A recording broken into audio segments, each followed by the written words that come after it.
Okay, so I'm going to summarize the new pitch notes about the FC26 launch update for you guys. So what's changed? Basically, we have a slower power curve and rebalanced chemistry styles. Upgrades are more gradual and boosts are less extreme. So chemistry now works on a 369 point model, and styles that boost pace come with trade-offs. So pace whoring may not be the strategy this time around, which honestly I am here for, which gives in depth to players that are not as fast, like Joshua Kimmich, like Tony Kroos. These types of players are more like midfield passing playmaker styles, but like in EAFC generally they're worthless because of the fact that they don't have pace. So I'm excited to see that. And then also power related to power creeping is slower power curve. One of the biggest problems in this game is that constantly power creep cards within like a month. So each time they release a new promotion, it makes a previous promotion or previous cards absolutely worthless. So I'm hoping they slow this process down and this cycle down so we can use cards for a long, long time. So I remember, if you guys remember in FIFA 16 or 17, the FIFA foot miss cards lasted almost the entirety of FIFA. So then, secondly, season built around historic moments. Each season focuses on major international tournaments.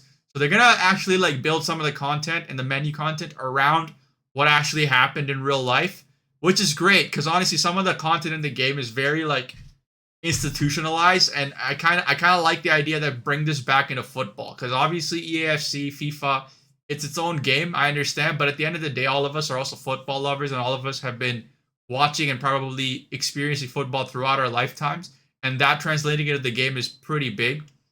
Then we have live events variety, so reintroduction of tournaments, new gauntlets, more casual and competitive event formats.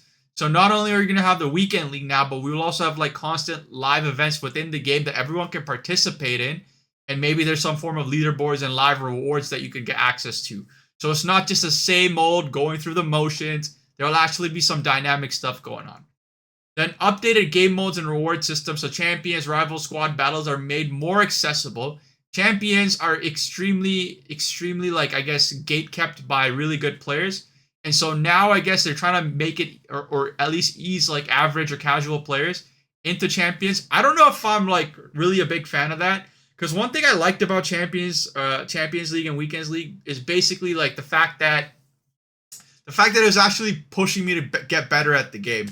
So I don't know if I'm entirely a fan of that, but we'll see, I guess, how it plays out. But we're going to have better weekly, daily, seasonal rewards and more consistency.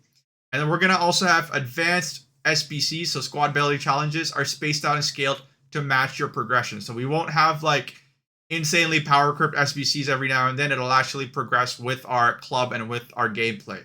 So that is pretty interesting. I want to see how that plays out. Honestly, it sounds like kind of like what we already have, but aside from the fact that like they just kept releasing new SBCs, maybe they'll slow it down a little bit. That's probably what they meant. Then we got evolution and customizations that we already had, but more control over how you upgrade players, repeatable evolutions, small incremental upgrades, and allowing you to keep original player item visuals unless it's a major upgrade. One of the biggest complaints with players or people is like evolution cards are just crazy overpowered, and people are just getting like 99 cards really early on. I like the idea of evolution, and I like the idea of using evolution on cards that are generally unusable and making them usable, and then you can use them to like play with people you actually want to play. But like the problem is the evolution cards generally end up being cards you don't really want to play with. Like they're not the players you watched growing up. They're not the players. There's like some niche players, a 75 rated silver that's now a 99 rated card. I think this change is great because you get small incremental upgrades and you stack them on top of each other, and you can just slowly apply to the player you actually want to play with. So you're not forced into like playing with the silver you've never watched in your life. You can actually put it into a player that you actually like and watch regularly. Then icons and heroes are extended. New legendary players are added. So we've obviously seen Zlatan Ibrahimovic. He's making a comeback into the game. He used to be an absolute goat in FIFA 14 and FIFA 15.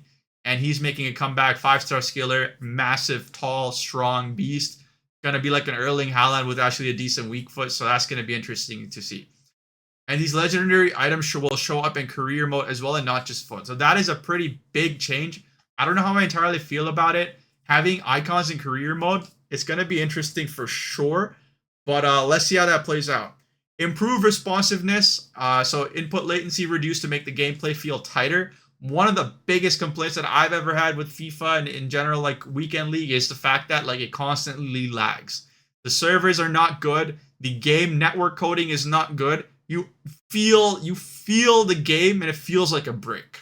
So I'm actually quite happy that they have covered this and they have actually genuinely spent some time looking into this, because every time we would disconnect and we would go and talk and contact support and be like, oh, it's your internet. Your internet's the issue. There is no way collectively 90% of every FIFA player's internet is the issue. If everyone is having similar issues at some point, it has to be the game netcode. Then match outcome rules tighten, conditions for wins if opponent quits and draw state, limits per day. So essentially, if you're tied and they quit, you still get the win. There's obviously limits per day, as I said, but it's a massive W because all those fucking morons who keep quitting the game because they're not going to win, but they don't want to give you the win, well, you just got cucked because now we get the win regardless. So that is pretty much it. So if you guys want to quickly see the visuals, let me just scroll through it. So we have new card designs, which honestly look really good. This is actually quite a nice card design. Then if we go, they have a new chemistry style and table chart. We can look a little bit deeper into this. Let me see if you guys can see this properly. It's a little bit hard to understand, but basically the chemistry styles will at most, I believe, give based on positioning and sorry, what am I saying? Yes. What I meant to say was the chemistry style will now at most give 3 stats. Certain stats will get 6. So obviously Hunter got a nerf. If you look at acceleration and sprint speed, it only got a 6 and 6. So that is definitely a nerf. And that is intentional because they don't want people to put on chemistry styles and get 99 pace on every player. I honestly personally think that's a good change because, again, A, yes, your players do lose stats, but B, you have to understand your opponent lose stats too. And your opponents being not having 99 rated, like 99 pace players is actually genuinely a good thing. So now playmaking and actually creating frameworks in the game and making passes and vision, all that stuff starts to matter more. And just running down the wing, passing it to the middle, and tapping just starts to matter less. Now we have to see what the meta is, so like that could change, but like who knows. Then if we scroll a little bit more, we're seeing some more card designs. We're seeing, I believe these are the updated evolution card designs. Then we see early access elimination. So this is one of the, I believe, early access game modes that they're going to release for players basically for an extra week. And then this is more about evolution. So these are the new icons. So Iniesta, Ibrahimovic, Khan, Morgan, Cruz, Seeger, Jones, Martello, Francesco Totti, Chiellini, Chabum Kun, and Sisi. So that's going to be nice. And then obviously the new icons, so Ibrahimovic, Ronaldo, Iniesta. So I believe most of these are covered above. But there's a baby version that basically you get access to. And some of these baby versions are already pretty usable. I think that Zlatan card looks amazing. I know he has 80 pace, but again, if anything they have said is true, then hopefully pace actually doesn't matter as much this year. Then if we scroll down, if there's any more graphics, so they added some, I guess this. We reduced the top spin on these shots to ensure they can't be overused to score a goal. I see. So they just kind of reduced the amount of finesse goals that can be scored. Interesting.